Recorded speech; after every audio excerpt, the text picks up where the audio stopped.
Relief বন্টন নিয়ে তীব্র অসন্তোষ নগদি গ্রামে। এই গ্রামে রিলিফ বন্টন না করলে 3 কিলোমিটার পায়ে হেঁটে গিয়ে রিলিফ আনবেন না বলে জানান নগদি গ্রামের জনগণ।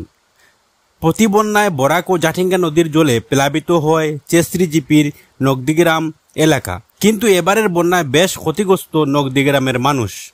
সরকারিভাবে রবিবার উজানগ্রাম 10 নম্বর গ্রুপ সদস্য বাবুল হোসেন বড়বইয়ের বাড়িতে রিলিফ বন্টন করছেন আব্দুল মুসাব্বির এমই স্কুলের শিক্ষক শমসুল হক বড়বইয়া। এতে তীব্র ক্ষোভ দেখা দেয় নগদিগ্রামে। রবিবার সংবাদ মাধ্যমে নগদিগ্রামের জামিল হোসেন বড়বইয়া, আহমদুর রহমান বড়বইয়া, শরীফুদ্দিন বড়বইয়া, খলিলুদ্দিন বড়বইয়া, আব্দুল সাইদ মজুমদার জানান, একদিকে রাস্তা খারাপ, আরেকদিকে প্রায় 3 কিলোমিটার গিয়ে কিভাবে রিলিফ আনবেন বয়স্ক মহিলারা, কিভাবে এত দূর গিয়ে রিলিফ আনবেন। তাদের গ্রামের রিলিফ বন্টন না করলে উজানগ্রাম থেকে রিলিফ আনবেন না বলে জানান তারা। এ ব্যাপারে কাছাড়ের জেলাশাসকের হস্তক্ষেপ কামনা করেন তারা।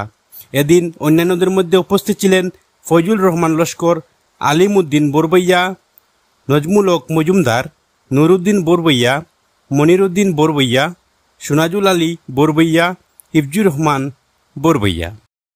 ইফজুর রহমানের প্রতিবেদন। অত দূরে গিয়া কিলা আনতাম অন্য এরিয়ার নামে। আমরা আতর মানুষ অত মারা মানুষ আমার আগে বাড়িতে নাই ছুটি নাটি বাইকেন দিয়ে আমরা কিলা বাইতাম আর কিলা দিব। আমি তো ল্যাংরা মানুষ বা 3 কিলোমিটার আটিয়া গিয়া আমি কিলা গিয়া আনতাম গিয়া, আর তো পয়সা করিও নাই, গরিব মানুষ কেমনে কিতা করতাম বা আমরা দুনিয়ার বহুত কিলা যাইতাম আর কিলা আনতাম আর কিলা খাইতাম। সারা জীবনও নখাইলাম খাইলাম আর তখন দেখা দূর হইয়া কিতা কি জাত মাত আর কি জাত বাড়ি তুলে দেখতাম মোটা নাই। আমি বেটি লেংরা বেটি আরো চলো বাঙ্গা ফানিয়ে নিয়েছে গিয়া রাস্তা ও ফানিয়ে যাইতাম কিলা উড়িয়া ফুড়িয়া মতাম আরো জান পাইতাম মতাম দিকে লাগে খাইতাম। আমরা রেভিনিউ দিলে তো ফ্লাড এফেক্টেড এরিয়া, ওইটাতে অনেক সময় ফ্লাড হয়, কিন্তু মালটা এখানে আমরা ডিস্ট্রিবিউট করা হয়। বর্তমানে 2-1টা ফ্লাডের মাল আমরা অন্য কোনো জায়গায় 2-3 কিলোমিটার দেখতে লাগে। আমরা মহিলা অনেক আছে, আমি তো পুরুষ মানুষ যেতে পারি, কিন্তু অনেক মহিলা আছে যাওয়া সম্ভব না, রাস্তা খারাপ। তো বাবুল বা বঙ্গাই হয় তার এখানে তো আমরা মাল রাখার কথা না। হ্যাঁ, আমরা এখানে মাল আমরা মেম্বার আছে হে আনিয়ে ওখানে বাটিছি। এরপরে গরুর ভুসি তো আসলো, এটাও আমরা দেখছি হননি বাটা হয়েছে, আমরা পাইছি রাস্তাঘাটের অবস্থা খারাপ, মহিলা মানুষ এখান থেকে আনতে পারতো না মাল। হ্যাঁ, অন্তত 3 কিলোমিটার দূরেই রাস্তাটা। আমরা রইল কি বিশেষ দাবি হইল কি আমরা ফ্লাড এফেক্ট মানুষ, আমরা ঘর বাড়ি ডুবাইয়া রাস্তাঘাট ভাঙ্গিয়া গেছি গিয়া, বুঝুন না।